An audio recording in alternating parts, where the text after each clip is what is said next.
शास्त्रों में बताया गया है कि सत्यनारायण व्रत कथा का पाठ करने से व्यक्ति को 1000 यज्ञ करने के बराबर पुण्य फल की प्राप्ति होती है।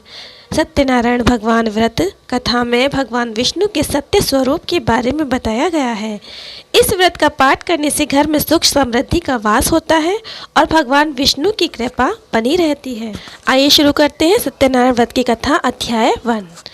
एक समय की बात है, नैमिषारण्य तीर्थ में सौनिकादि 88,000 ऋषियों ने श्री सूत जी से पूछा, हे प्रभु, इस कलयुग में वेद विद्या सहित मनुष्य को प्रभु भक्ति किस प्रकार मिल सकती है तथा उनका उद्धार कैसे होगा? हे मुनि श्रेष्ठ, कोई ऐसा तप बताइए जिससे थोड़े समय में ही पुण्य फल मिले और मनवांछित फल भी मिल जाए।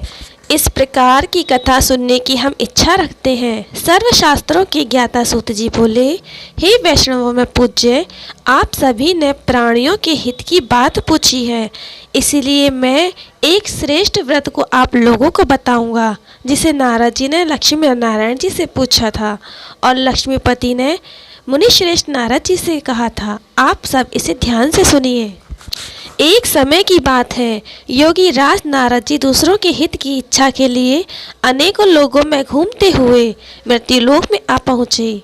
यहाँ उन्होंने अनेक योनियों में जन्मे प्राय सभी मनुष्यों को अपने कर्मों द्वारा अनेकों दुखों से पीड़ित देखा।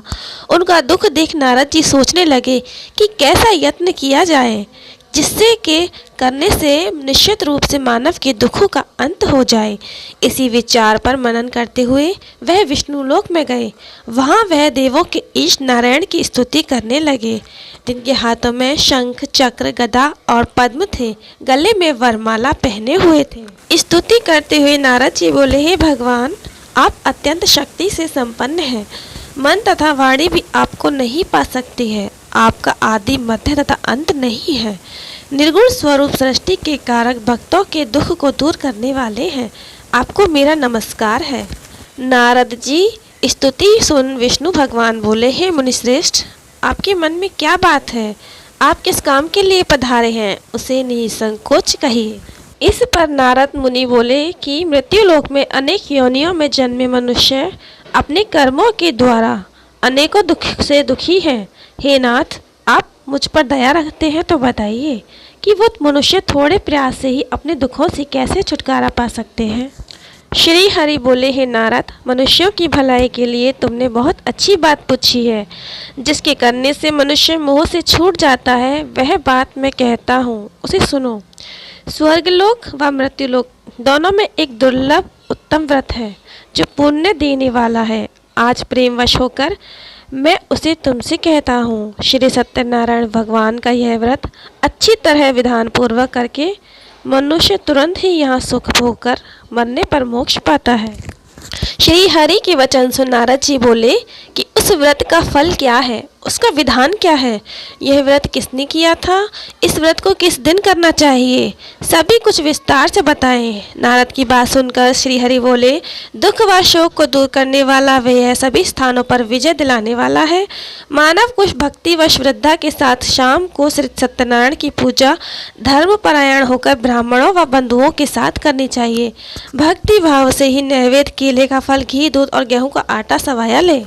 गेहूं के स्थान पर साठी का आटा, शक्कर तथा गुड़ लेकर वह सभी भक्षण योग्य पदार्थों को मिलाकर भगवान का भोग लगाएं। ब्राह्मणों सहित बंधु बांधवों को भी भोजन कराएं। उसके बाद स्वयं भोजन करें।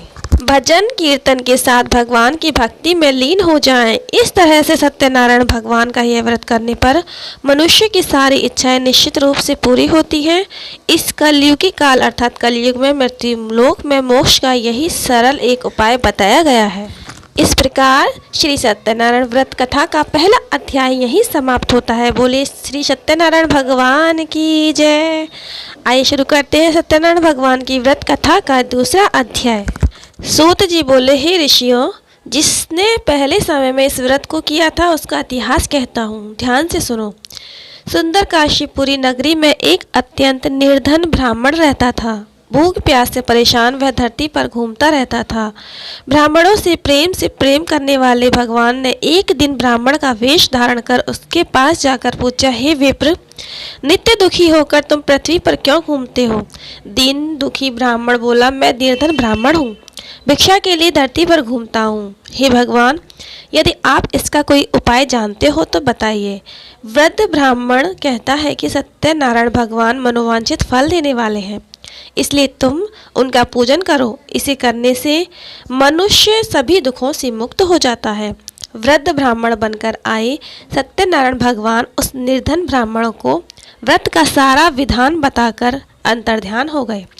ब्राह्मण मन ही मन सोचने लगा कि जिस व्रत को वृद्ध ब्राह्मण करने को कह गया है, मैं उसे ज़रूर करूँगा। यह निश्चय करने के बाद उसे रात में नींद नहीं आई। वह सवेरे उठकर सत्यनारायण भगवान के व्रत का निश्चय कर भिक्षा के लिए चला गया। उस दिन निर्धन ब्राह्मण को भिक्षा में बहुत धन मिला, जिससे उसने बंधु बांधवों के साथ मिलकर श्री सत्यनारायण भगवान का व्रत संपन्न किया। भगवान सत्यनारायण का व्रत संपन्न करने के बाद वह निर्धन ब्राह्मण सभी दुखों से छूट गया और अनेक प्रकार की संपत्तियों से युक्त हो गया। उसी समय से यह ब्राह्मण हर माह इस व्रत को करने लगा।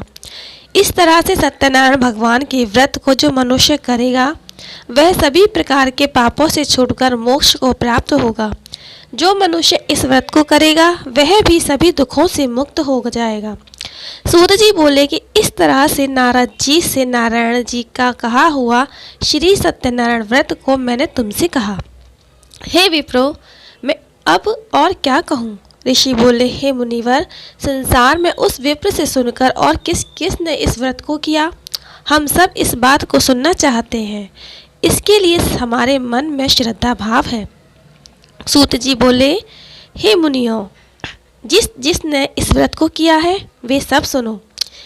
एक समय वही विप्र धन एवं ऐश्वर्य के अनुसार अपने बंधु बांधवों के साथ इस व्रत को करने को तैयार हुआ। उसी समय एक लकड़ी बेचने वाला बूढ़ा आदमी आया और लकड़ियां बाहर रखकर अंदर ब्राह्मण के घर में गया। प्यास से दुखी वह लकड़हारा उनको व्रत करते देख विप्र को नमस्कार कर पूछने लगा कि आप यह क्या कर रहे हैं? तो उन्होंने बताया कि व्रत कर रहा हूँ तथा इसे करने से क्या फल मिलेगा, कृपया मुझे भी बताएं। ब्राह्मण ने कहा कि सब मनोकामनाओं को पूरा करने वाला यह सत्यनारायण भगवान का व्रत है। इनकी कृपा से ही मेरे घर में धन धान्य आदि की वृद्धि हुई है। विप्र से सत्यनारायण व्रत के बारे में जानकर लकड़हारा बहुत प्रसन्न हुआ। चरणामृत लेकर वह प्रसाद खाने के बाद वह अपने घर गया। लकड़हारे ने अपने मन में संकल्प किया कि आज लकड़ी बेचने से जो धन मिलेगा, उसी से श्री सत्यनारायण भगवान का उत्तम व्रत करूंगा। मन में इस विचार को ले बूढ़ा आदमी सिर पर लकड़ियां रख उस नगर में बेचने गया जहां धनी लोग ज्यादा रहते हैं। उस नगर में उसे अपनी लकड़ियों का दाम पहले से 4 गुना अधिक मिलता है। बूढ़ा प्रसन्नता के साथ दाम लेकर केले, शक्कर, घी, दूध, दही और गेहूं का आटा ले और सत्यनारायण भगवान के व्रत की अन्य सामग्रियां लेकर अपने घर गया। वहां उसने अपने बंधु बांधवों को बुलाकर विधि विधान से सत्यनारायण भगवान का पूजन और व्रत किया। इस व्रत के प्रभाव से वह बूढ़ा लकड़हारा धन, पुत्र आदि से युक्त होकर संसार के समस्त सुख भोग कर अंत काल में वैकुंठ धाम चला गया। और इस प्रकार श्री सत्यनारायण व्रत कथा का दूसरा अध्याय यही समाप्त होता है। बोलो सूर्य सत्यनारायण भगवान की जय। आइए शुरू करते हैं सत्यनारायण भगवान की व्रत कथा का तीसरा अध्याय। सूत जी बोले, हे श्रेष्ठ मुनियों, अब आगे की कथा कहता हूँ। पहले समय में उल्कामुख नाम का एक बुद्धिमान राजा था। वह सत्यवक्ता और जितेंद्रिय था। प्रतिदिन देव स्थानों पर जाता था और निर्धनों को धन देकर उनके कष्ट दूर करता था। उनकी पत्नी कमल के समान मुख वाली और सद्दी साध्वी थी। भद्रशिला नदी के तट पर उन दोनों ने श्री सत्यनारायण भगवान का व्रत किया। उसी समय साधु नाम का एक वैश्य आया। उसके पास व्यापार करने के लिए बहुत सा धन भी था। राजा को व्रत करते देखकर वह विनय के साथ पूछने लगा, हे राजन, भक्ति भाव से पूर्ण होकर आप यह क्या कर रहे हैं? मैं सुनने की इच्छा रखता हूँ, तो आप मुझे बताएं। राजा बोला, हे साधु, अपने बंधु बांधवों के साथ पुत्रादि की प्राप्ति के लिए एक महाशक्तिमान श्री सत्यनारायण भगवान का व्रत व पूजन कर रहा हूँ। राजा के वचन सुन साधु आदर से बोले, हे राजन, मुझे इस व्रत का सारा विधान कहिए। आपकी कथनानुसार मैं भी इस व्रत को करूँगा। मेरी भी संतान नहीं है और इस व्रत को करने से निश्चित रूप से मुझे संतान की प्राप्ति होगी। राजा से व्रत का सारा विधान सुन व्यापार से निवृत्त हो वह अपने घर गया। साधु वैश्य ने अपनी पत्नी को संतान देने वाले इस व्रत का वर्णन कह सुनाया और कहा कि जब मेरी संतान होगी तब मैं इस व्रत को करूँगा। साधु ने इस तरह के वचन अपनी पत्नी लीलावती से कहे। एक दिन लीलावती पति के साथ आनंदित हो सांसारिक धर्म में प्रवृत्त होकर सत्यनारायण भगवान की कृपा से गर्भवती हो गई। 10वें महीने में उसकी गर्भ से एक सुंदर कन्या ने जन्म लिया। दिनों दिन वह ऐसे बढ़ने लगी कि शुक्ल पक्ष का चंद्रमा बढ़ता है। माता पिता ने अपनी कन्या का नाम कलावती रखा। एक दिन लीलावती ने मीठे शब्दों में अपने पति को याद दिलाया कि आपने सत्यनारायण भगवान के जिस व्रत को करने का संकल्प लिया था उसके करने का समय आ गया है, आप इस व्रत को करिए। साधु बोला, हे विप्र, इस व्रत को मैं उसके विवाह पर करूँगा। इस प्रकार अपनी पत्नी को आश्वासन देकर वह नगर को चला गया। कलावती पिता के घर में रह वृद्धि को प्राप्त हो गई। साधु ने एक बार नगर में अपनी कन्या को सखियों के साथ देखा तो तुरंत ही दूत को बुलाया और कहा कि मेरी कन्या के योग्य वर देखकर आओ। साधु की बात सुन दूत कंचन नगर पहुंचा और वहां देखभाल कर लड़की के सुयोग्य वाणिक पुत्र को ले आया। सुयोग्य लड़के को देख साधु ने बंधु बांधवों को बुलाकर अपनी पुत्री का विवाह कर दिलाया। लेकिन दुर्भाग्य की बात है कि साधु ने अभी भी श्री सत्यनारायण भगवान का व्रत नहीं किया। इस पर श्री भगवान क्रोधित हो गए और श्राप दिया कि साधु को अत्यधिक दुख मिले। अपने कार्य में कुशल साधु बनिया जमाई को लेकर समुद्र की पार स्थित होकर रत्नासारपुर नामक नगर में गया। वहां जाकर दामाद ससुर दोनों मिलकर चंद्रकेतु राजा के नगर में व्यापार करने लगे। एक दिन भगवान सत्यनारायण की माया से एक चोर राजा का धन चुराकर भाग रहा था। उसने राजा के सिपाहियों को अपना पीछा करता देख चुराया हुआ धन वहां रख दिया जहां साधु अपने जमाई के साथ ठहरा हुआ था। राजा के सिपाहियों ने साधु वैश्य के पास राजा का धन पड़ा देखा तो वह ससुर जमाई दोनों को बांधकर प्रसन्नता से राजा के पास ले गए और कहा कि उन दोनों चोरों को हम पकड़ लाए हैं, आप आगे की कार्रवाई की आज्ञा दें। राजा की आज्ञा से उन दोनों को कठिन कारावास में डाल दिया गया और उनका सारा धन भी उनसे छीन लिया गया। श्री सत्यनारायण भगवान से श्राप से साधु की पत्नी भी बहुत दुखी हुई। घर में जो धन रखा था उसे चोर चुरा ले गए। शारीरिक मानसिक पीड़ा व भूख प्यास से अति दुखी हो अन्न की चिंता में कलावती के ब्राह्मण के घर गई। वहां उसने श्री सत्यनारायण भगवान का व्रत होते देखा, फिर कथा भी सुनी। वह प्रसाद ग्रहण कर वह रात को घर वापस आई। माता की कलावती से पूछा कि हे पुत्री, अब तक तुम कहाँ थी, तेरे मन में क्या है? कलावती ने अपनी माता से कहा, हे माता, मैंने एक ब्राह्मण के घर में श्री सत्यनारायण भगवान का व्रत देखा है। कन्या के वचन सुन लीलावती भगवान के पूजन की तैयारी करने लगी। लीलावती ने परिवार और बंधुओं सहित सत्यनारायण भगवान का पूजन किया और उनसे वर मांगा कि मेरे पति तथा जमाई शीघ्र घर आ जाएं। साथ ही यह भी प्रार्थना की कि हम सबका अपराध क्षमा करें। श्री सत्यनारायण भगवान इस व्रत से संतुष्ट हो गए और राजा चंद्रकेतु को सपने में दर्शन दे कहा कि राजन, तुम उन दोनों वैश्यों को छोड़ दो और तुमने जो उनका धन जो लिया है उसे वापस कर दो। अगर ऐसा नहीं किया तो मैं तुम्हारा धन, राज्य, संतान सभी को नष्ट कर दूंगा। राजा को यह सब कहकर वह अंतर्ध्यान हो गए। प्रातःकाल सभा में राजा ने अपना सपना सुनाया, फिर बोले कि वाणिक पुत्रों को कैद से मुक्त कर सभा में लाओ। दोनों ने आते ही राजा को प्रणाम किया। राजा मीठी बाणी में बोला, हे महानुभावों, भाग्यवश ऐसा कठिन दुख तुम्हें प्राप्त हुआ, लेकिन अब तुम्हें कोई भय नहीं है। ऐसा कह राजा ने उन दोनों को नए वस्त्र आभूषण भी पहनाए। जितना धन लिया था उसे दुगुना धन वापस कर दिया। दोनों वैश्य अपने घर को चल दिए और इस प्रकार श्री सत्यनारायण व्रत कथा का तीसरा अध्याय यही समाप्त होता है। बोलो श्री सत्यनारायण भगवान की जय। आइए शुरू करते हैं सत्यनारायण भगवान व्रत की कथा का चौथा अध्याय। सूत जी बोले, वैश्य ने मंगलाचार कर अपनी यात्रा आरंभ किया और अपने नगर की ओर चल दिए। उनके थोड़ी दूर जाने पर एक दंडी वेशधारी श्री सत्यनारायण ने उनसे पूछा, हे साधु, तेरी नाव में क्या है? अभिवाणी वणिक हंसता हुआ बोला, हे दंडी, आप क्यों पूछते हो? क्या धन लेने की इच्छा है? मेरी नाव में तो बेल व पत्ते भरे हुए हैं। वैश्य के कठोर वचन सुन भगवान बोले, तुम्हारा वचन सत्य हो। दंडी ऐसे वचन कह वहाँ से दूर चले गए। कुछ दूर जाकर समुद्र के किनारे बैठ गए। दंडी के जाने के बाद साधु वैश्य ने नित्य क्रिया के पश्चात नाव को ऊंची उठते देख अचंभा माना और नाव में बेल पत्ते आदि देख वह मूर्छित होकर जमीन पर गिर पड़ा। मूर्छा खुलने पर वह अत्यंत शोक में डूब गया। तब उसका दामाद बोला कि आप शोक न मनाएं, यह दंडी का शाप है, इसलिए हमें उनकी शरण में जाना चाहिए, तभी हमारी मनोकामना पूरी होगी। दामाद की यह बात सुनकर वह दंडी के पास पहुंचा और अत्यंत भक्ति भाव नमस्कार करके बोला, मैंने आपसे जो जो असत्य वचन कहे थे उनके लिए मुझसे क्षमा दें। ऐसा कहकर महान शोकातुर हो रोने लगा। तब दंडी भगवान बोले, हे वणिक पुत्र, मेरी आज्ञा से बार बार तुम्हें दुख प्राप्त हुआ है, तुम मेरी पूजा से विमुख हुआ। साधु बोला, हे भगवान, आपकी माया से ब्रह्मा आदि देवता भी आपके रूप को नहीं जानते, तब मैं अज्ञानी कैसे जान सकता हूँ। आप प्रसन्न होइए, अब मैं सामर्थ्य के अनुसार आपकी पूजा करूँगा, मेरे रक्षा करो और मेरे पहले के समान नौका में धन भर दो। साधु वैश्य के भक्तिपूर्वक वचन सुनकर भगवान प्रसन्न हो गए और उसकी इच्छा अनुसार वरदान देकर अंतर ध्यान हो गए। ससुर जमाई जब नाव पर आए तो भाव से धन से भरी हुई थी।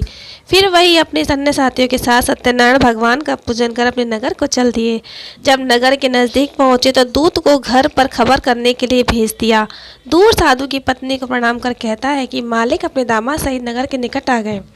दूत की बात सुन साधु की पत्नी लीलावती ने बड़े हर्ष के साथ सत्यनारायण भगवान का पूजन कर अपनी पुत्री कलावती से कहा, मैं अपने पति के दर्शन को जाती हूँ, तू कार्य पूर्ण कर शीघ्र आ जा। माता के ऐसे वचन सुन कलावती जल्दी में प्रसाद छोड़ अपने पति के पास चली गई।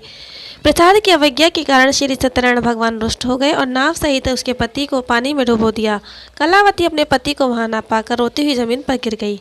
नौका को डूबा हुआ देख वह कन्या को रोता देख साधु दुखी होकर बोला, हे विप्रो, हे प्रभु, मुझसे तथा मेरे परिवार से जो भूल हुई उसे क्षमा करें। साधु के दीन वचन सुनकर श्री सत्यनारायण भगवान प्रसन्न हो गए और आकाशवाणी हुई, हे साधु, तेरी कन्या मेरे प्रसाद को छोड़कर आई है, इसीलिए इसका पति सदृश्य हो गया है। यदि वह घर जाकर प्रसाद खाकर लौटती है तो इसे उसका पति अवश्य मिलेगा। ऐसी आकाशवाणी सुन कलावती घर पहुंचकर प्रसाद खाती है और फिर आकर अपने पति के दर्शन करती है। उसके बाद साधु अपने बंधु बांधवों सहित श्री सत्यनारायण भगवान का विधि विधान से पूजन करता है। इस लोक का सुख भोग वह अंत में स्वर्ग को जाता है। इस प्रकार सत्यनारायण व्रत कथा का चौथा अध्याय यही समाप्त होता है। बोलो श्री सत्यनारायण भगवान की जय। आइए शुरू करते हैं सत्यनारायण भगवान की कथा का 5वां अध्याय। सूत जी बोले, हे ऋषियों, मैं और भी एक कथा सुनाता हूँ, उसे भी ध्यानपूर्वक सुनो। प्रजापालन में लीग तुंगध्वज नाम का एक राजा था। उसने भी भगवान का प्रसाद त्याग कर बहुत ही दुख सहन किया। एक बार वन में जाकर वन्य पशुओं को मारकर वह बड़ के पेड़ के नीचे आया। वहां उसने ग्वालों को भक्ति भाव से अपने बंधुओं सहित सत्यनारायण भगवान का पूजन करते देखा। अभिमान वंश राजा ने उन्हें देखकर भी पूजा स्थान में नहीं गया और न ही उसे भगवान को नमस्कार किया। ग्वालों ने राजा को प्रसाद दिया, लेकिन उसने प्रसाद नहीं खाया। प्रसाद को वहीं छोड़कर वह अपने नगर को चला गया। जब वह नगर पहुंचा तो वहां सब कुछ तहस नहस हुआ पाया तो वह शीघ्र ही समझ गया कि यह सब भगवान ने ही किया है। वह दोबारा ग्वालों के पास पहुंचा और विधि पूर्वक पूजा करके प्रसाद खाया तो श्री सत्यनारायण भगवान की कृपा से सब कुछ पहले जैसा ही हो गया। दीर्घ काल तक सुख भोगने के बाद मरणोपरांत उसे स्वर्ग लोक की प्राप्ति हुई। जो मनुष्य परम दुर्लभ इस व्रत को करेगा तो भगवान सत्यनारायण की अनुकंपा से उसे धन्य धान्य की प्राप्ति होगी। निर्धन धनी हो जाता है और भय मुक्त जीवन जीता है। संतानहीन मनुष्य को संतान सुख मिलता है और सारे मनोरथ पूर्ण होने पर मानव अंत काल में बैकुंठ धाम को जाता है। सूत जी बोले, जिन्होंने पहले इस व्रत को किया है अब उनके दूसरे जन्म की कथा कहता हूँ। वृद्ध शतानंद ब्राह्मण ने सुदामा का जन्म लेकर मोक्ष की प्राप्ति की। लकड़हारे ने अगले जन्म में निषाद बनकर मोक्ष प्राप्त किया। उल्का मुख नाम का राजा दशरथ होकर बैकुंठ हो गए। साधु नाम के वैश्य ने मोरध्वज बनकर अपने पुत्र को आरे से चीरकर मोक्ष पाया। महाराज तुंगध्वज ने स्वयंभू होकर भगवान में भक्ति युक्त कर्म कर मोक्ष पाया। इस प्रकार सत्यनारायण भगवान की 5वां अध्याय कथा का यही समाप्त होता है। बोलो सत्यनारायण भगवान की जय।